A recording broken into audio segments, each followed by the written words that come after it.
आपके पास यहाँ पे जो डेंसिटी है वो कम होती है, और डेंसिटी कम होने की वजह से आपके पास यहाँ पे लाइट डिविएट होके बाहर की तरफ बेंड हो जाती है। अच्छा, अब हम ये देखते हैं कि भाई अगर हम एंगल ऑफ इंसिडेंस को इंक्रीज करें, सही, अगर हम एंगल ऑफ इंसिडेंस को इंक्रीज करें तो क्या इफेक्ट होता है। हमने एंगल ऑफ इंसिडेंस जैसे इंक्रीज किया, जैसे for example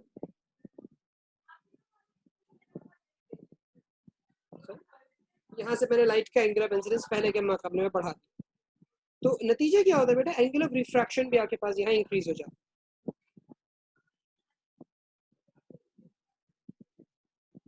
Increasing the angle of incidence also increases the angle of refraction. आप लाइट को जितना बड़े एंगल से भेजेंगे, लाइट उतने ज्यादा एंगल से बाहर की तरफ रिफ्रैक्ट होते हुए निकलेगी।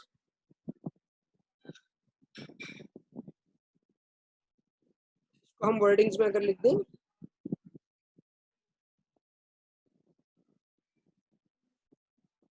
भाई this is the angle of incidence, this is the angle of refraction, so they are increasing the angle of incidence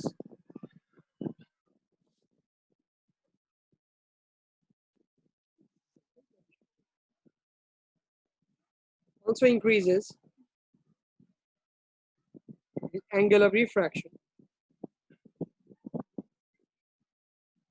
लेकिन इन दोनों प्रोसेसेस में बेटा एक चीज और हो रही होती है, सही, जब लाइट इस तरह से बेंड हो रही होती है, रिफ्रैक्शन अगर हो रही होती है, तो कुछ light rays,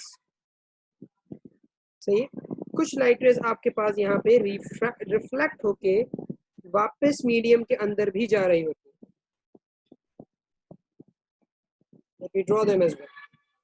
There is some partial reflection going on as well. आपके पास partial reflection भी होती है, लेकिन ये क्वांटिटी में थोड़ी कम होती है। मतलब अगर मैं क्वांटिटी ऑफ लाइट को देखोगे कितनी लाइट रिफ्रैक्ट हो रही है, तो वो बहुत ज्यादा नहीं होती, थोड़ी सी लाइट रेज रिफ्लेक्ट भी हो जाती है। इसको हम कहते हैं दे आर वीक रिफ्लेक्शंस।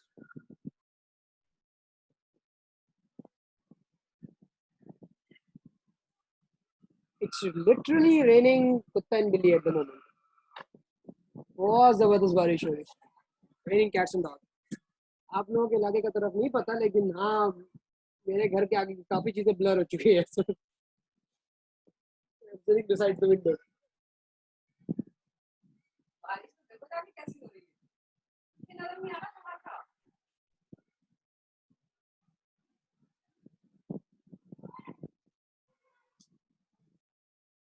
ठीक है भाई, तो ये रिफ्रैक्टेड रे है,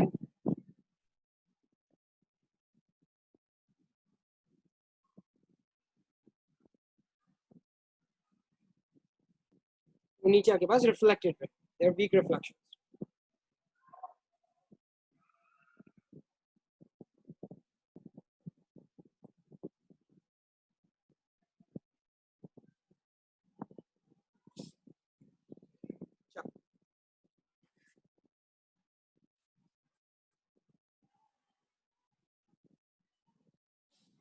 Partial reflection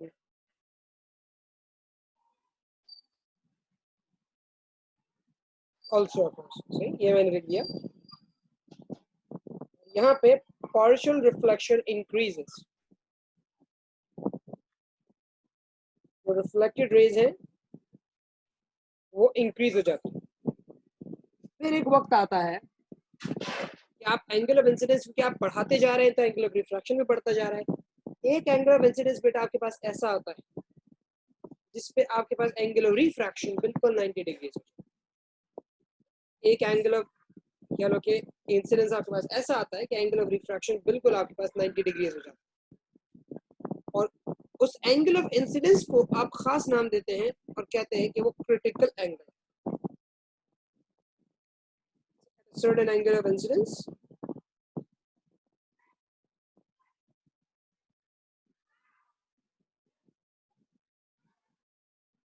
the angle of refraction becomes equal to 90 degree. Light बिल्कुल नॉर्मल टू द सरफेस जाती है। वीक रिफ्लेक्शंस अभी भी होती हैं, ऐसा नहीं है कि वीक रिफ्लेक्शंस नहीं मिलेंगी आपको, दे विल बी देयर, लेकिन असल जो मामला हो रहा होता है ना यहाँ पे,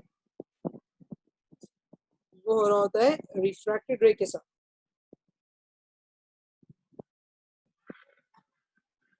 एंगल ऑफ रिफ्रैक्शन 90 डिग्री होता है। लाइट रे बिल्कुल सरफेस से पैरेलल ट्रेवल करती हुई जा रही है। तो यहाँ पे at a certain angle of incidence,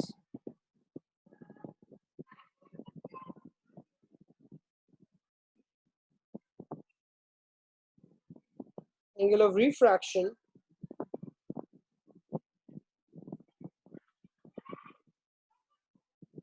becomes 90 degrees. See, light travels parallel to surface.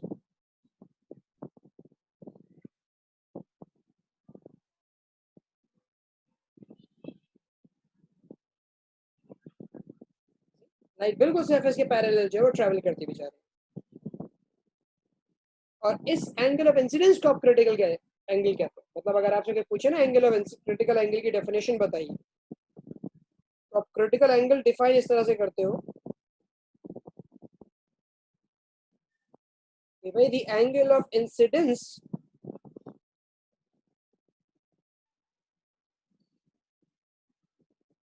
at which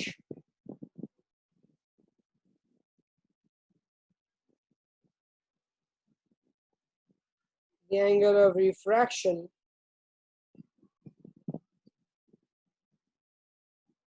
becomes 90 degree. See, वो एंगल ऑफ इंसिडेंस जिस पे एंगल ऑफ रिफ्रैक्शन 90 हो जाए, उस एंगल ऑफ इंसिडेंस को क्रिटिकल बोलते हैं। 90 डिग्री को क्रिटिकल नहीं बोलते। हम अक्सर समझते हैं कि 90 डिग्री क्रिटिकल एंगल है। सही, do not get confuse in that. Your 90 degree is not the critical angle.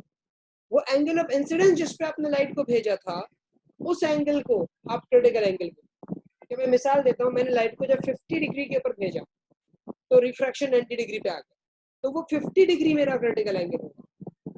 ठीक है बेटा, that 50 degree is gonna be my critical angle. So the angle of incidence at which the angle of refraction becomes 90 degrees is called the critical angle. इसको critical बोलते हैं इसलिए क्योंकि बेटा ये रिफ्रैक्शन की लिमिट होती है। इस एंगल के बाद लाइट रिफ्रैक्ट नहीं होती, बल्कि उल्टा रिफ्लेक्ट कर जाती। सारी लाइट रिफ्लेक्ट होकर वापस मीडियम के अंदर आ जाती है अगर आप इस एंगल से आगे जाए। Beyond the angle of incidence, the angle of refraction is no longer existing. There is no longer refraction going on. अब आप अगर इससे ज़्यादा एंगल बढ़ाएंगे, all the light is going to reflect.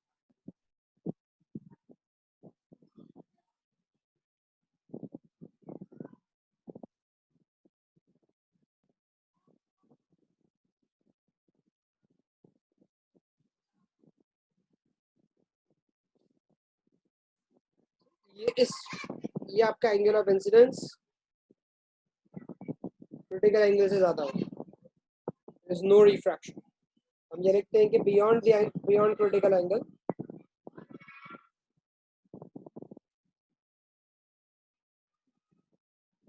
if the angle of incidence is increased,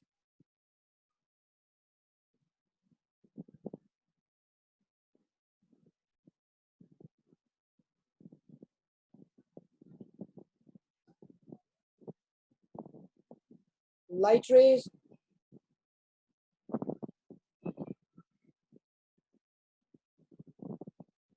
no longer refracts. All light rays are reflected back into the medium.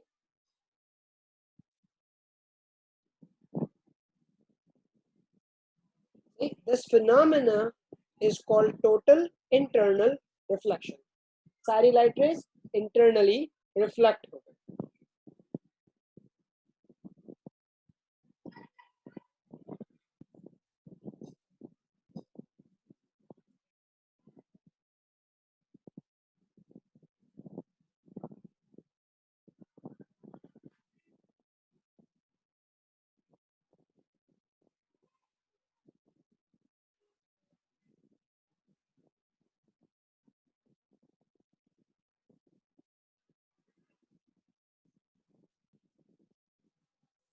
अब आप लोगों के सवाल देख लेते हैं।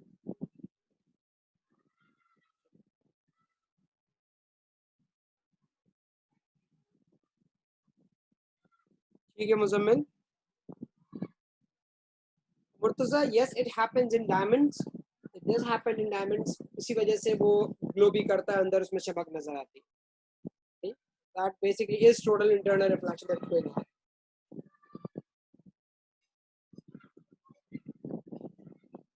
ठीक है।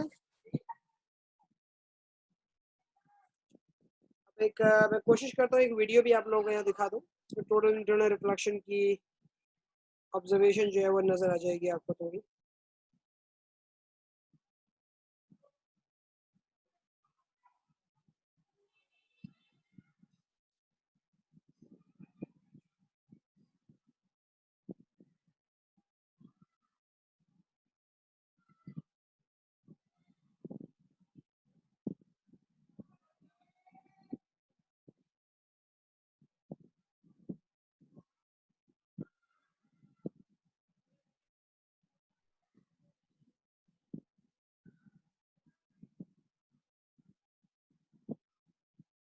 अच्छा,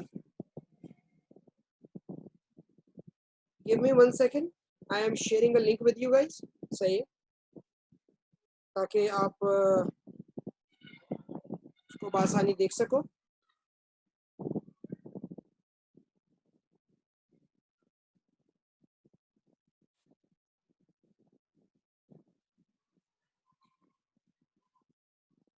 इसमें जो है ना ये अटक अटक के आता है थोड़ा सा।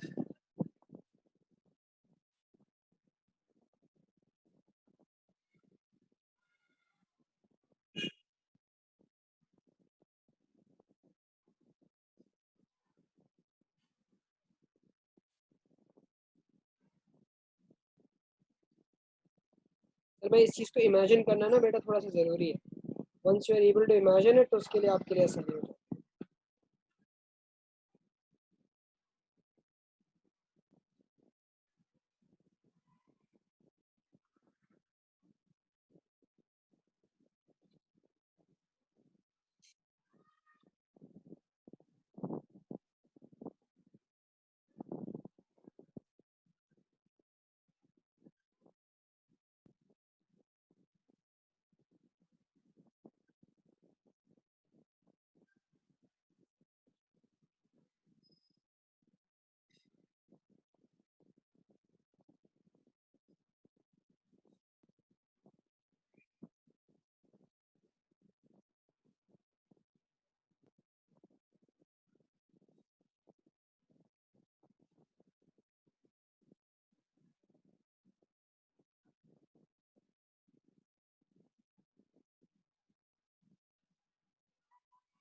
Yes, Murtala, I'll send it on the group. Just give me a second, beta.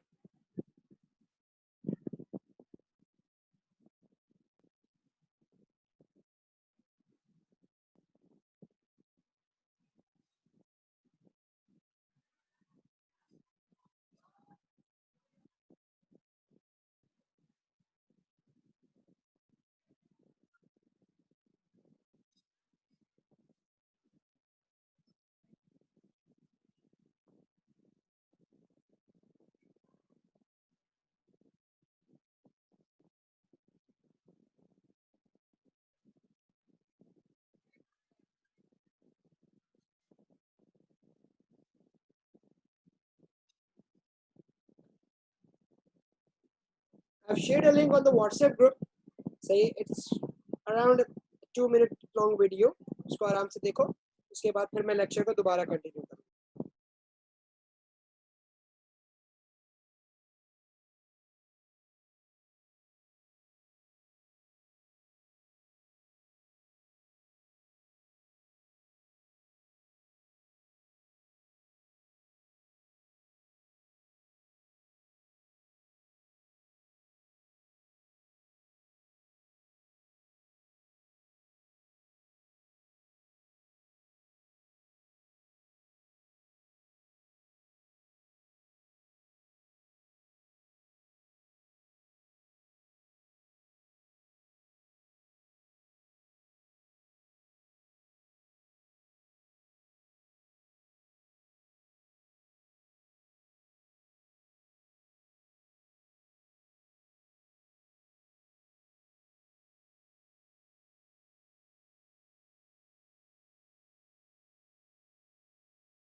अच्छा भाई, तो आई होप आप लोगों ने इस वीडियो को देख लिया होगा और आपको अंदाजा हो गया होगा कि किस तरह से जो पूरी लाइट की बेंडिंग हुई है, टोटल इंटरनल रिफ्लेक्शन आपको यहाँ पे नजर आ गया होगा। आपको पार्शियल रिफ्लेक्शंस भी नजर आ रही होंगी, सही, यार लाइट थोड़ी सी रिफ्लेक्ट हो रही थी पार्शियली, और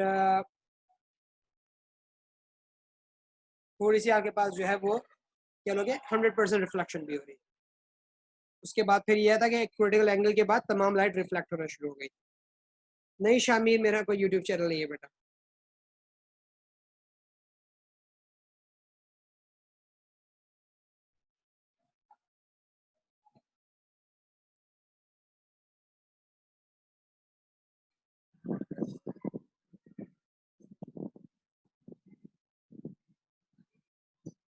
अच्छा भाई, तो टोटल इंटरनल रिफ्लेक्शन में आई सपोज आप लोगों को कोई क्वेरी नहीं होगी। अब इसको बस मैं एक बात लिख के मुकम्मल करता हूँ। शामिर बेटा, ये जो लेक्चर्स होते हैं ये गूगल ड्राइव पे मैं अपलोड करता हूँ, और इस गूगल ड्राइव का जो लिंक है आप लोगों के पास ग्रुप के डिस्क्रिप्शन में मौजूद है। जहाँ से आपको मीटिंग आईडी मिली थी ना, उसी के नीचे आप पढ़िएगा, आपके पास ग्रुप का डिस्क्रिप्शन में वहाँ पे गूगल ड्राइव का लिंक होगा, तो मैं वहाँ अपलोड करता हूँ, वहाँ से एक्सेस करता हूँ। चले बिगिन। तो अब आपसे पूछ रहे हैं conditions for the total internal reflection. अच्छा, टोटल इंटरनल रिफ्लेक्शन की कंडीशंस का तरीका क्या होता है? देखिए, सबसे पहली चीज, जब भी आप टोटल इंटरनल रिफ्लेक्शन करना चाहते हो, दो बातों का अपने ख्याल रखना पड़ता है। पहली बात ये कि लाइट एक मोर डेंस से लेस डेंस मीडियम में जा रही है। Light must travel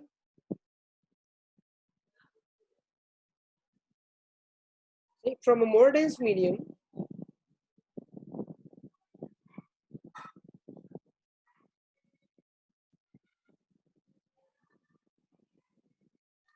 less dense medium. सबसे पहले तो आपने इस चीज का देखना, क्योंकि जब वो लेस डेंस मीडियम में जाएगी तभी तो वो लाइट बेंड होके अवे जाएगी, तभी तो वो लाइट नॉर्मल से दूर जाएगी और उसका एंगल ऑफ रिफ्रैक्शन बढ़ सकता है और 90 तक पहुंच सकता है। अगर वो एयर के अंदर आ रही होती तो फिर ये बोलो ग्लास में आ रही होती, तो कभी आप कुछ भी कर लो, लाइट जैसी ग्लास में आती है उसका एंगल कम हो जाता, वो 90 से बड़ा हो ही नहीं सकता था। कभी कभी भी आप टोटल इंटरनल रिफ्लेक्शन अचीव नहीं कर सकते थे अगर आप एयर से ग्लास में भेज रहे थे। So you must keep this thing in mind कि जब भी आप टोटल इंटरनल रिफ्लेक्शन की बात करेंगे, light must travel from a more dense medium to a less dense medium, पहली बात। और दूसरा कि भाई क्रिटिकल एंगल से ज्यादा होना चाहिए एंगल ऑफ इंसिडेंस, भाई angle of incidence must be more than the critical angle.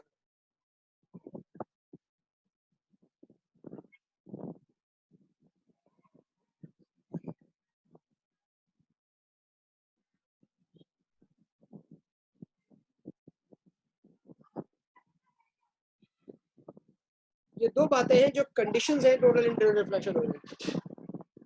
Angle of incidence must be more than the critical angle, और you must work with this diagram कि भाई आपके पास light must travel from more dense to less dense. अब derivation करते हैं critical angle के फॉर्मूले की। तो देखो, क्रिटिकल एंगल के फॉर्मूले के लिए मैं इस डायग्राम को यूज करूंगा जो मेरे पास यहाँ बनी है, डायग्राम नंबर 3। ठीक, अगर आप डायग्राम नंबर 3 को देखिए, मुझे क्रिटिकल एंगल का फॉर्मूला चाहिए। ये मेरे पास ग्लास था, इस ग्लास का अपना एक रिफ्रैक्टिव इंडेक्स था n, सही, इस ग्राफ का अपना एक रिफ्रैक्टिव इंडेक्स था n, और वो लाइट जा रही थी मिसाल के तौर पे एयर के अंदर या बाहर वैक्यूम के अंदर कहीं पे भी जा रही थी। तो अगर आप रिफ्रैक्टिव इंडेक्स का फॉर्मूला लगाते हैं, रिफ्रैक्टिव इंडेक्स का फॉर्मूला होता था sine i upon sine r. देखिए, मैंने कल एक बात बताई थी आपको, वो ये थी कि लाइट में इस फॉर्मूले को लगाते हुए ये n और ये r, ये दोनों एक ही मीडियम का होता है हमेशा। जिस मीडियम का रिफ्रैक्टिव इंडेक्स आप रखेंगे उसी मीडियम का एंगल आपके डिनोमिनेटर में होना चाहिए। सही, n and r must be of the same medium, must be of the same medium।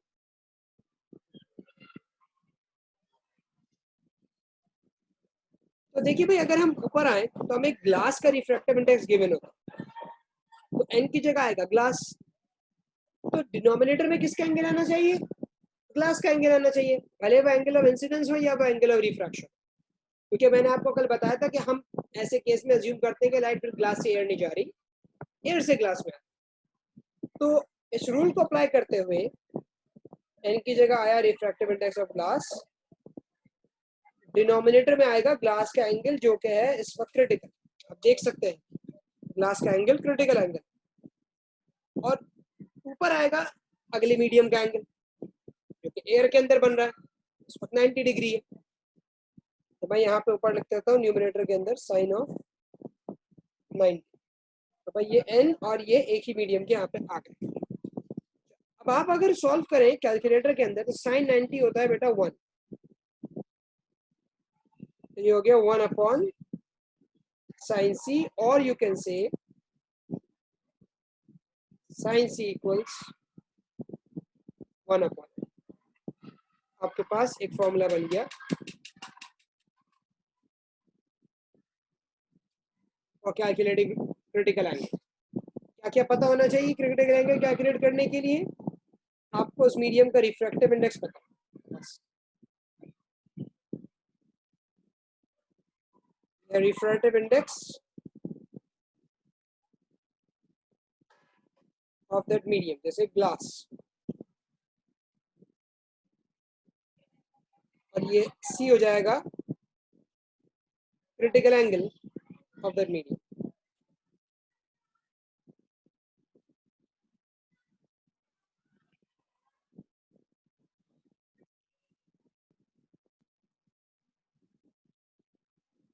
सही, जैसे कि ग्लास है फॉर एग्जांपल।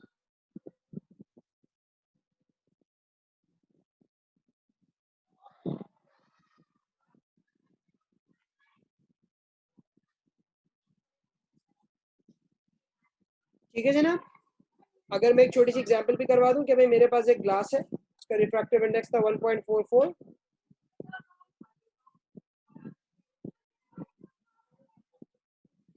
तो क्रिटिकल एंगल निकाल सकते हैं।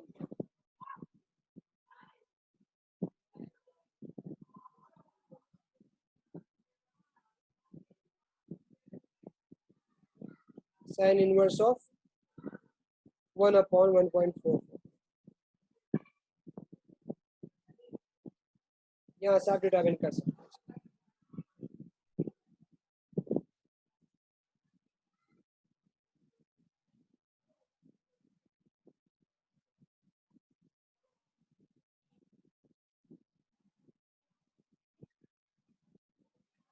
43.98, मतलब इन शॉर्ट 44 डिग्रीज जो है आपके पास, वो ग्लास का क्रिटिकल एंगल जो आपके पास वहाँ ग्लास। अगर आप 44 से ज़्यादा बड़ा एंगल आप इंसर्ट करेंगे तो आपके पास लाइट रिफ्रैक्ट हो जाएगी। यहाँ तक कोई मसला?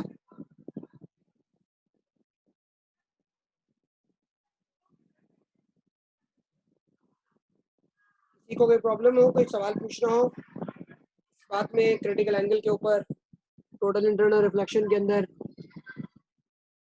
पूछ सकता है अभी।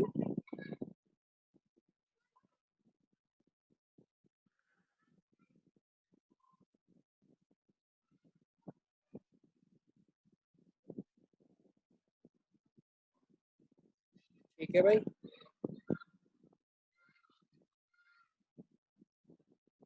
ये कुछ एप्लीकेशंस लिखी हुई है, यूजेस लिखे हुए टोटल इंटरनल रिफ्लेक्शन के। ऑप्टिकल फाइबर में यूज होता है वो।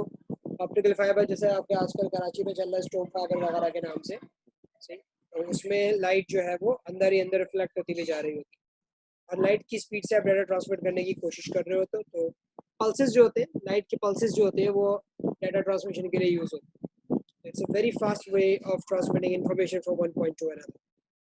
बाइनोक्यूलर्स के अंदर यूज होते हैं, पेरिस्कोप्स के अंदर यूज होता है, एंडोस्कोप्स में भी यूज होता है। एंडोस्कोप ही मेडिकल टर्म है, असल में एंडोस्कोप में होता है ये कि आपको पतला सा एक वायर होता है, इसके आगे कैमरा लगा हुआ है, सही। वो बॉडी के इंटरनल ऑर्गन्स की एनालिसिस करने के लिए, उनकी ऑब्जर्वेशन करने के लिए बॉडी के अंदर इंसर्ट किया जाता है वो कैमरा, सही। तो उसमें भी कैमरा आगे लगा हुआ होता है, उसकी जो पतली सी ट्यूब होती है बहुत बारीक सी होती है, उसमें आपका ऑप्टिक फाइबर ही होता है। तो लाइट जो है वहाँ से रिफ्लेक्ट होती हुई बाहर आती है, और आप अपने कंप्यूटर स्क्रीन से कनेक्ट करके ऑब्जर्वेशन कर सकते हैं। ये आपके पास तमाम जो है वो एप्लीकेशंस हैं या यूजेस हैं टोटल इंटरनल रिफ्लेक्शन के, कहाँ कहाँ वो यूज है।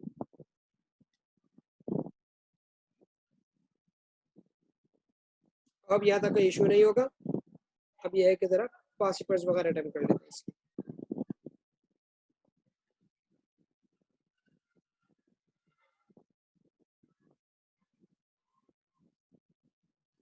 इंशाल्लाह मंडे वाले दिन की क्लास में ना हम लेंसेज वगैरह करके और साउंड करके by the end of the next week इंशाल्लाह हमारा वेव्स खत्म हो जाएगा।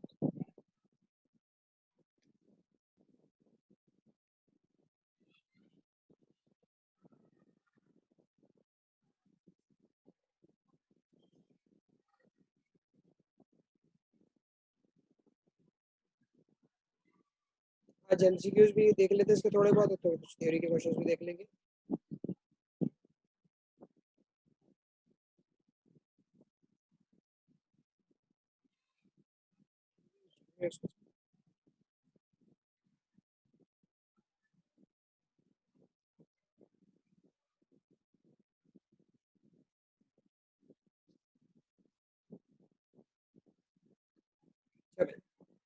तो कुछ क्वेश्चंस लेंसेज के भी हैं तो उसको भी हम इग्नोर करेंगे। लेंसेज के अलावा के जो सवाल आते हैं वो अटेम्प्ट कर लेते हैं जो प्योरली लाइट से रिलेटेड। अब वो बोलते हैं ray of red light enters a semi circular glass block normal to the curved surface. Normal to the curved surface बोलने का मकसद बेटा यहाँ पे ये है कि आप जब लाइट इस सरफेस के अंदर ग्लास ब्लॉक में आएगी तो वो खुद बेंड नहीं होगी, सही, एंट्रेंस के वक्त बेंडिंग नहीं है, क्योंकि जब नॉर्मल के साथ आती है लाइट तो वो बेंड नहीं होगी। वो बोलते हैं which diagram correctly shows the partial reflection and refraction of the रे। कौन सी डायग्राम रिफ्रैक्शन और रिफ्लेक्शन दोनों चीजें शो कर रही है? तो पहले तो मैं आप लोगों से पूछना चाहूंगा, जरा मैं स्क्रीन शेयर कर दूं पहले यहाँ पे, एक मिनट रुकिएगा, बल्कि याद तो रही होगी, ठीक है। आप लोग मुझे बताइए कि which diagram basically shows this.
हाँ भाई, सिर्फ एक ही बच्चे को समझ में आया, बाकी आप में से किसी को जवाब नहीं आ रहा है इसका?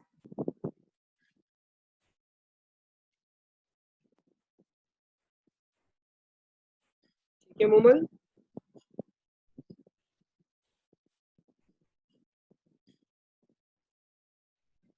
यस मोमल मुर्सा, दोनों का आंसर करेक्ट है बेटा। Laiba, Mohd, Shamid, what about you guys? इस चीज को अभी अभी हमने पढ़ा है कि जब लाइट ट्रैवल करती है एयर से ग्लास के अंदर या ग्लास से एयर के अंदर तो लाइट किस तरह से बेंड हो रही होती है। जैसी ग्लास से एयर में आएगी स्पीड बढ़ेगी, उसकी एंगल इंक्रीज होगा, it will bend away from the normal.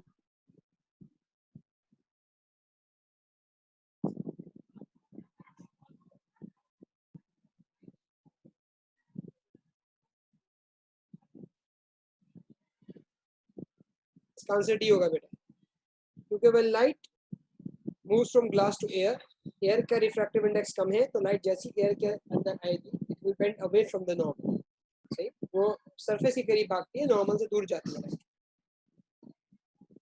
Reflection तो आपको पता है, एंगल ऑफ इंसिडेंस और एंगल ऑफ रिफ्लेक्शन तो हमेशा सेम है, उस चीज के ऊपर तो फिर वो ही नहीं होती डिस्कशन, इसलिए इसका आंसर डी बना। 4 की बात करते हैं भाई। Which characteristics describe an image formed by a plane mirror? Plane mirror से इमेज कैसी बनती है भाई? वर्चुअल इमेज तो बनती है और अपराइट भी बनती है, रियल इमेज नहीं होती मिरर के अंदर, तो ए और सी तो हमने पहले ही कैंसिल कर दिया। It's a virtual image and it is an upright image. Upright means if you are standing head side up you will be seeing yourself as head side up, इसलिए इसका आंसर बी होगा। 5 देखो, the diagram shows 4 rays of light from the lamp below the surface of some water. What is the critical angle for light in the water? Critical angle कौन सा है? A B C A D. कौन सा angle critical angle show कर रहा है? क्या होता था क्रिटिकल एंगल? ऐसा एंगल ऑफ इंसिडेंस जिसपे एंगल ऑफ रिफ्रैक्शन 90 हो जाए. ठीक है मुर्तजा, ठीक है मोमल.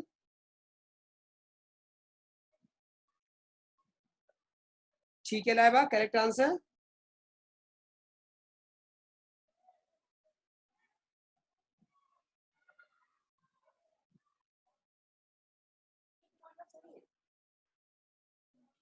मोहद बिल्कुल एग्जैक्टली. यस शामिर, आपका जो आंसर होगा वो यहाँ पे बी होगा. अच्छा, और इसी तरह ये है 6. When white light is dispersed by a prism compared with blue light, the red light is.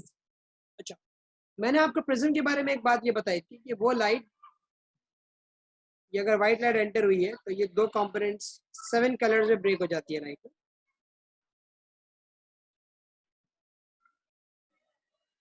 तो विबग्योर उल्टा बनता है, वायलेट नीचे होता है, रेड ऊपर होता है. तो मैंने आपको बोला था जिस लाइट की फ्रीक्वेंसी सबसे ज्यादा होती है वो सबसे ज्यादा बेंड कर. और बेंडिंग की जो मकसद होता है मेरे बच्चे वो ये होता है जो लाइट सबसे ज्यादा स्लो होती है वो लाइट सबसे ज्यादा बेंड करती है. जो लाइट जितना स्लो होगी वो उतना बेंड करे. तो अब अगर आप देखो वायलेट और रेड में कंपैरिजन करो तो वायलेट यानी ब्लू के मुकाबले में रेड लाइट कम बेंड हुई. ब्लू वाले शेड्स नीचे की तरफ है, रेड ऊपर की तरफ है. तो जो ब्लू लाइट है वो कह लो कि ज्यादा बेंड हुई है, रेड लाइट कंपैरेटिवली कम बेंड हुई है. तो इतना तो क्लियर हो गया कि भाई it's reflected less, right, it's refracted less. और अगर लाजिम बात है रिफ्रैक्शन कम हुई है इसकी तो वो स्लो भी कम ही हुई. It is slowed down less, that's why it's refracted less.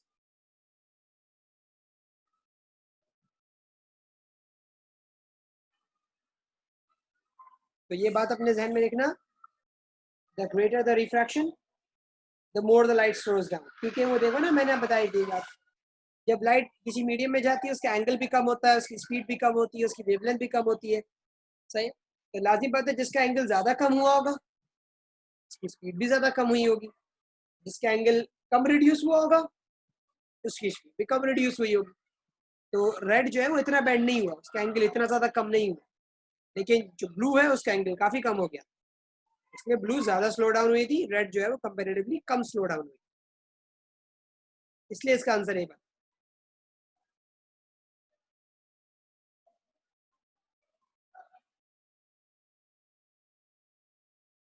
अब आपसे बोला था light is incident on one face of glass block at an angle of incidence of 40. The glass block is in air. You may imagine कि भाई ये आपका glass block हो गया. Light is incident on one face of the glass block with an angle of incidence of 40. सही. और glass का refractive index दे दिया गया है 1.46.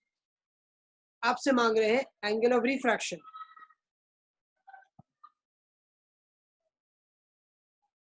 ये एंगल ऑफ रिफ्रैक्शन मांगा जा रहा है कि भाई कितना होगा एंगल ऑफ रिफ्रैक्शन. जरा कैलकुलेट कीजिए. आपको फॉर्मूला बताया गया था n इक्वल्स टू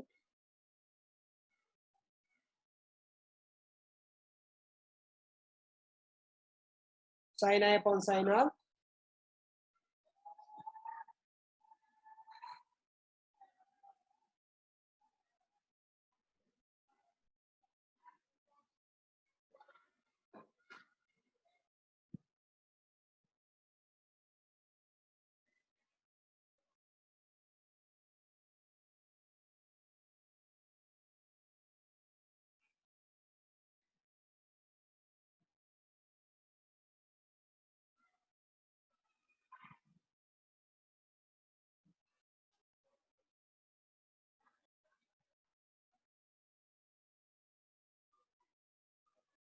रूल याद रखिएगा बेटा, जिसका रिफ्रैक्टिव इंडेक्स उसका एंगल डिनोमिनेटर में आता है.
अच्छा भाई, तो ए ए ए और एक का आया डी। चलो देख लेते हैं भाई।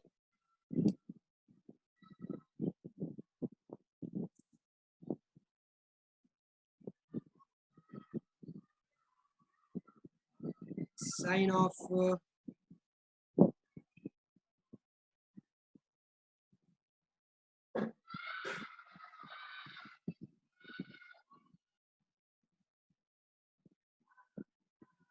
मैं कैलकुलेट कर लूँ जरा इसको। Sine of 40 by 1.46 sine inverse answer exactly, ये answer is 26 degrees, no doubt in that.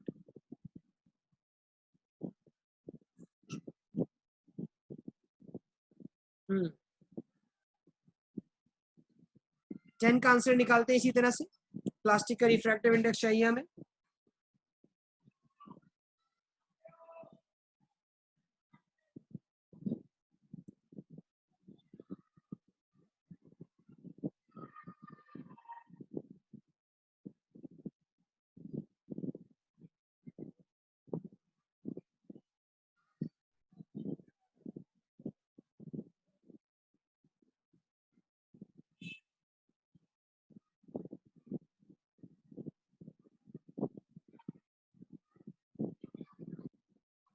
बेटा क्वेश्चन नंबर 10 का आंसर बोल रहा हूँ मैं। क्वेश्चन नंबर 10 सॉल्व कीजिए।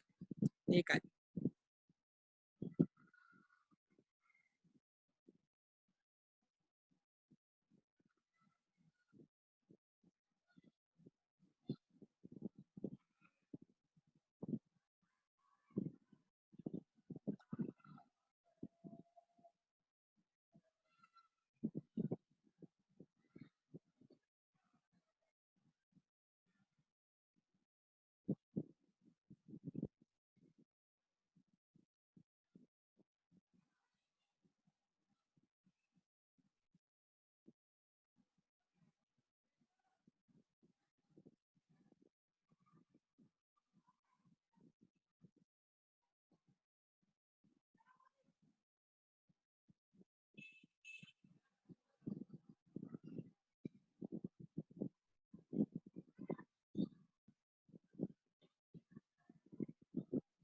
अच्छा भाई,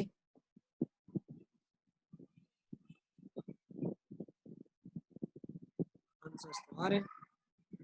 रूल याद रखिएगा बेटा, जिसका रिफ्रैक्टिव इंडेक्स उसका एंगल डिनोमिनेटर में, सही है, जिसका रिफ्रैक्टिव इंडेक्स उसका एंगल डिनोमिनेटर में। ये रूल बहुत है।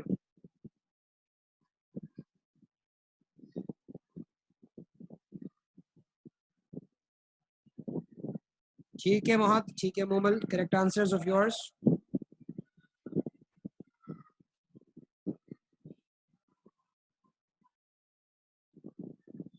ठीक है मुर्तजा, करेक्ट आंसर। लाइबा, आपने कैलकुलेट किया?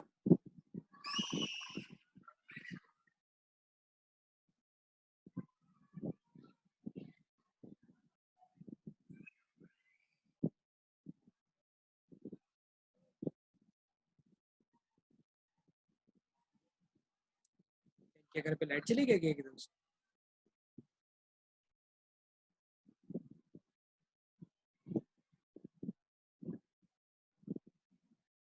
ठीक है बेटा, इसका आंसर सी है, इसमें कोई शक नहीं है।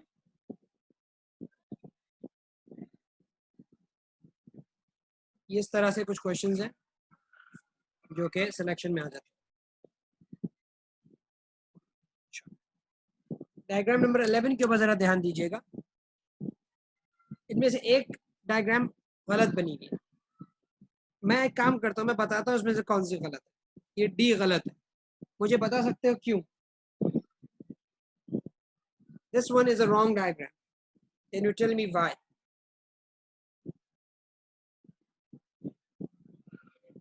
बाकी सारी डायग्राम्स करेक्ट।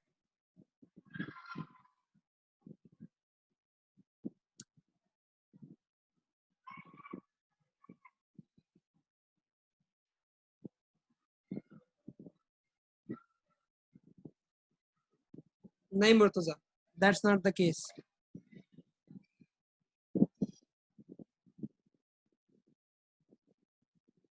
और से देखो इसमें क्या गड़बड़ है।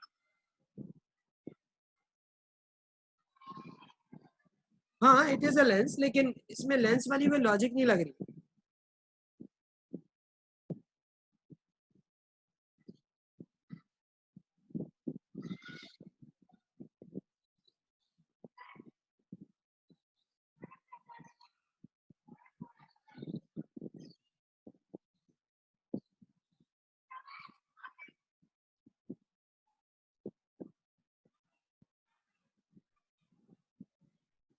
हाँ यहाँ से लिंक है, इससे जवाब दो, इस लिंक से जवाब दो।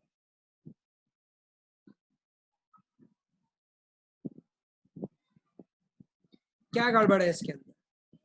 गलत तो नहीं लग रहा कुछ भी। गलती यहाँ है या मिस्टेक है। If light is entering normal to the surface, how does it bend? Bend क्यों? या तो 90 डिग्री पे एंटर नहीं होती या बेंड नहीं होती। दो चीजें एक साथ कैसे हो सकती है? 90 डिग्री पे भी एंटर हो रही है, बेंड भी हो रही है। सही, हमने अभी पढ़ा था कि light does not bend when it enters normal to the surface, it isn't supposed to bend. ठीक है ना, तो ये एक बड़ी अहम बात है।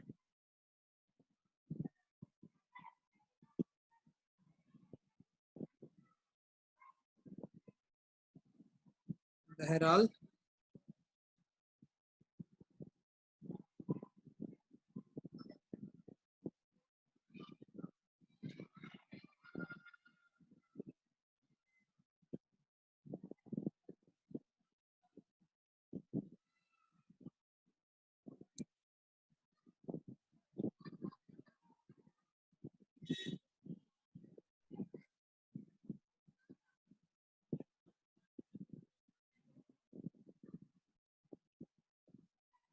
से ट्राई 53 माय डियर, 53 ट्राई कर।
अब भाई 53 में कुछ हुआ सॉल्व?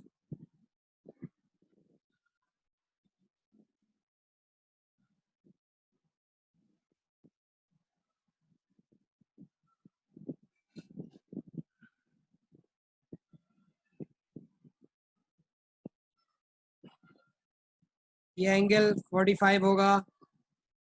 सही है, जो निकालोगे वो ये वाला एंगल होगा बेटा। उसने मांगा एक्स है, याद रखिएगा।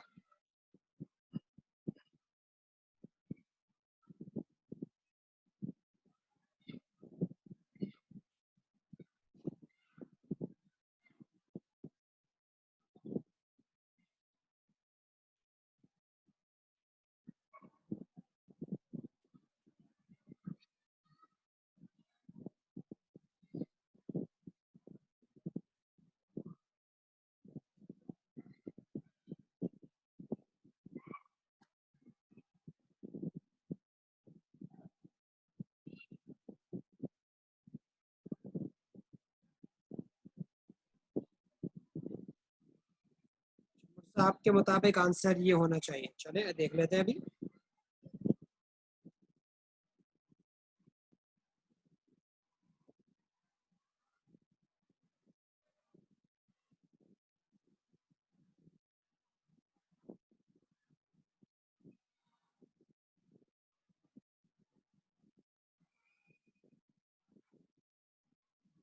नहीं मुर्तजा, ये आंसर नहीं है। मोमल आपका जवाब ठीक है। मुर्तजा आपने जो बेटा आंसर निकाला है ना वो एक्स नहीं है, आपने जो आंसर निकाला है वो ये एंगल है, आपको एक्स चाहिए।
इसका आंसर सी कैसे बना, अंदाजा हुआ है?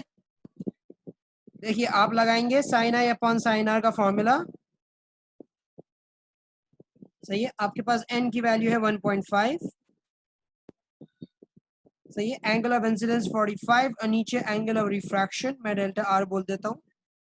तो यहाँ से एंगल आर आपके पास बेटा आएगा 28, लेकिन आपको चाहिए एक्स, सही। आपको क्या चाहिए, एक्स।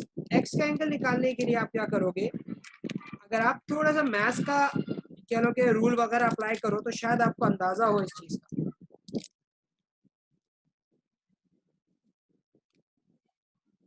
शायद आपको इस बात का अंदाजा हो कि भाई ये एंगल 45 है, ये एंगल भी 45 होगा, सही है।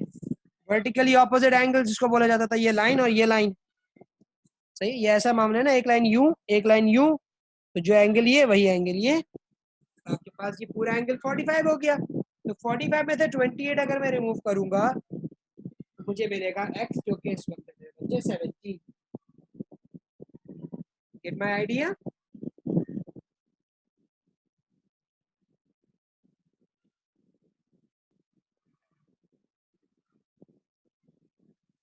ठीक है, चले भाई इस चीज को यहीं पे रखते हैं फिर आज का लेसन। हाँ ये सवाल थोड़ा सा टेढ़ा था, उन्होंने मांगा कुछ और है आपसे और आपने करवाया कुछ और, तो ये थोड़ा सा टेढ़ा सा सवाल था, लेकिन खैर it was a good one.